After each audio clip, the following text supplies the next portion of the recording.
바다를 건너온 탈해.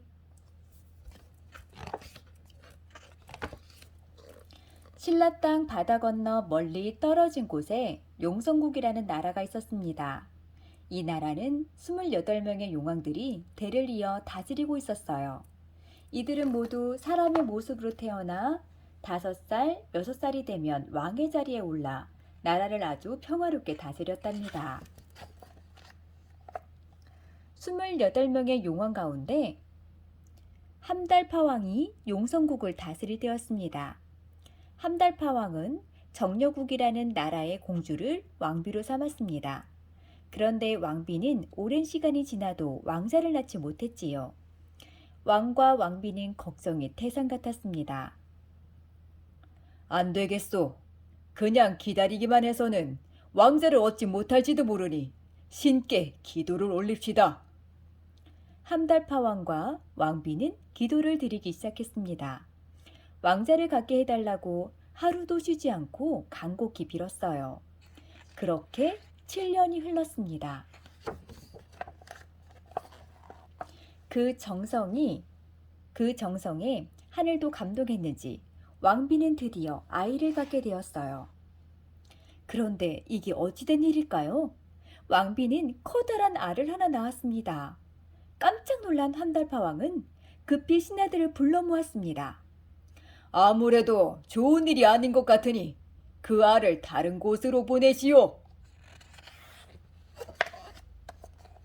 왕은 신하들에게 커다란 괴짝을 만들라고 했습니다. 괴짝이 다 만들어지자 그 안에 알과 7가지 보배 그리고 하인들을 함께 넣었어요. 그런 뒤 괴짝을 배에 실어 바다에 띄어보내며 빌었습니다. 부디 내 인연이 닿는 곳에 가서 나라를 세우도록 하라. 괴짝을 실은 배는 파도에 흔들리며 바다 멀리 사라져갔지요. 이때 어디선가 붉은 용이 나타나더니 배와 함께 파도를 가르며 괴짝을 지켜주었답니다. 시간이 얼마나 지났을까요? 괴짝을 실은 배는 파도에 이리 휩쓸리고 저리 휩쓸려서 가야에 닿았습니다. 하지만 가야의 수로왕이 백성들을 이끌고 배를 맞이하자 이상하게도 배는 나는 듯이 달아나 버렸어요. 그리고 더 나아가 신라 동쪽에 있는 아진포에 이르렀습니다. 그 무렵 아진포 바닷가에는 아진의 선이라는 노파가 살고 있었답니다. 노파는 어느 날 바다 근처에서 들려오는 까치떼의 울음소리에 깜짝 놀랐습니다. 에구머니, 웬 까치 울음소리가 이렇게 우러나담? 노파는 이상한 일이라고 생각하며 얼른 바닷가로 나가보았습니다.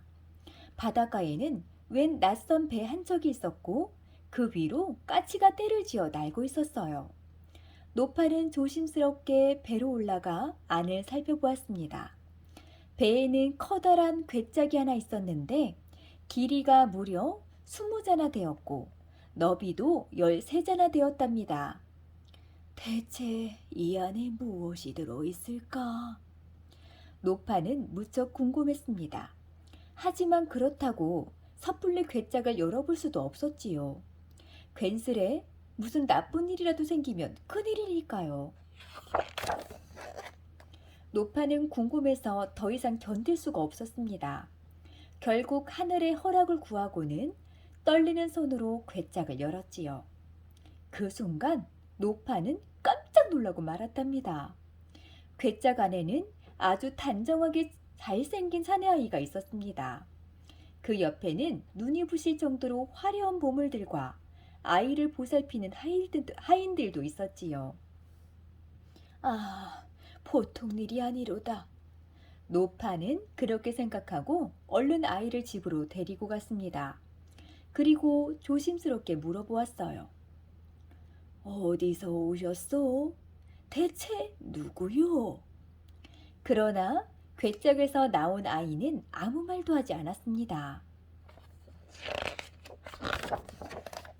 노파는 아이와 하인들을 정성껏 돌보았습니다.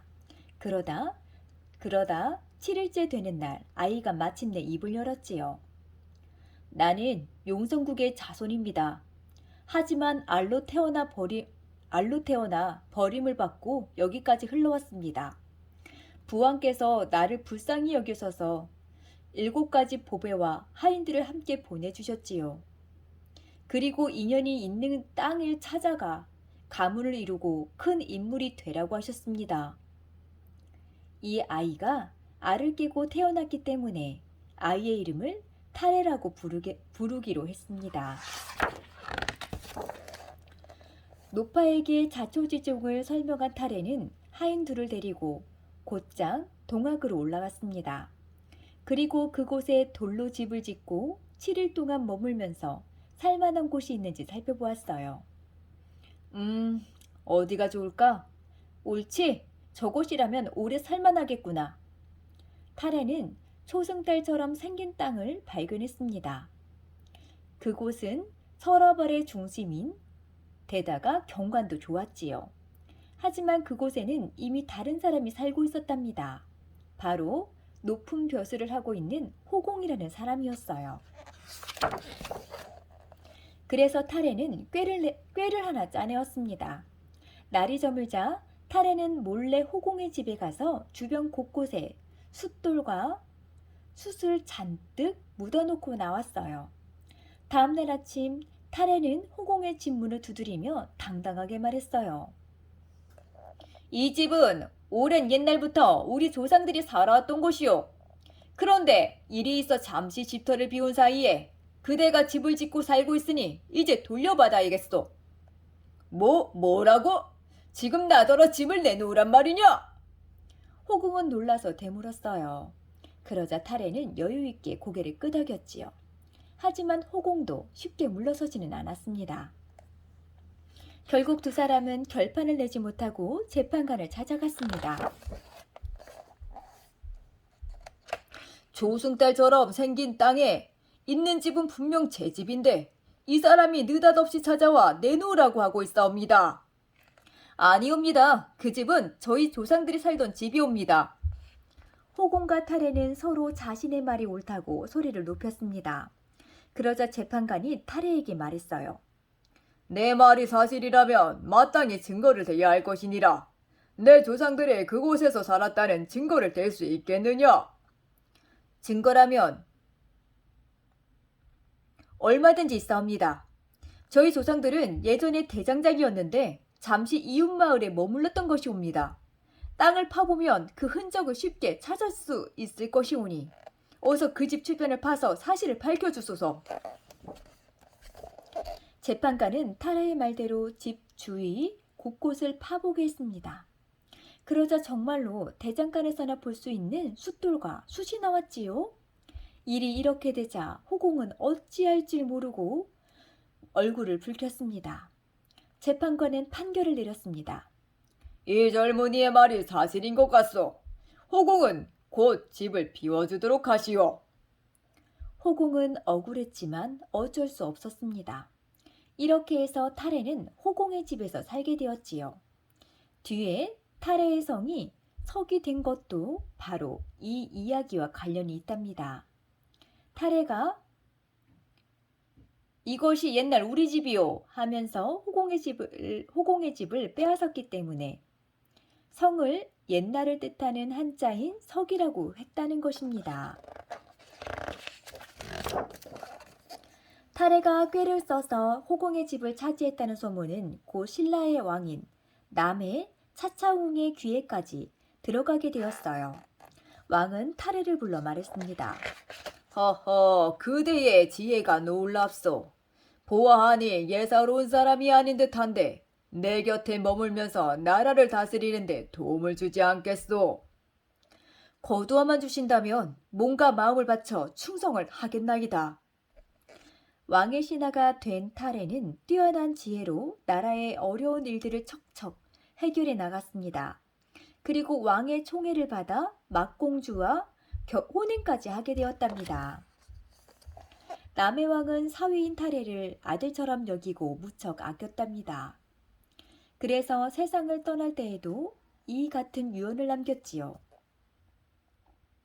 내가 죽거든 아들과 사이를 따지지 말고 나이가 많고 어진 사람에게 왕위를 물려주시오. 아들인 유리 왕자는 타레가 왕이 되기를 바라는 남의 왕의 뜻을 헤아렸습니다. 그래서 왕의 자리를 타레에게 양보했지요. 그러나 타레는 고개를 저었답니다. 왕자님도 계신데 제가 어찌 왕의 자리에 앉겠사옵니까? 마땅히 왕자님께서 왕위를 이으셔야 합니다. 이 말을 들은 유리 왕자는 타레의 겸손에 감탄했습니다. 그래서 더욱 간곡하게 부탁했지요. 이 나라의 미래가 달려있는 일이옵니다. 선왕의 뜻을 따르시옵소서. 그러자 타레도 자신의 생각을 굽히지 않았습니다. 이윽고 타레는 한 가지 꾀를 생각해냈지요. 예부터 덕이 높은 사람은 이가 많다고 하옵니다. 그러니 떡을 깨물어 이가 많은 사람이 왕이 되는 게 이치 맞을 듯 하옵니다. 유리 왕자는 그것마저 거절할 수가 없었답니다. 두 사람은 똑같이 배워온 떡을 동시에 깨물었습니다. 유리 왕자의 이가 더 많았기 때문에 타레의 뜻대로 유리 왕자가 남의 왕의 뒤를 이어 왕위에 올랐습니다. 그가 바로 신라의 세 번째 왕인 노래왕입니다. 그를 유리 이사금이라고도 불렀는데 이사금은 이가 더 많은 사람을 뜻하는 말이지요. 왕을 뜻하는 이사금의 칭호는 바로 여기서 유래된 것이었습니다. 시간이 흐르고 노래왕이 세상을 떠나자 타레가 그 뒤를 이어 신라의 네 번째 왕이 되었답니다. 끝.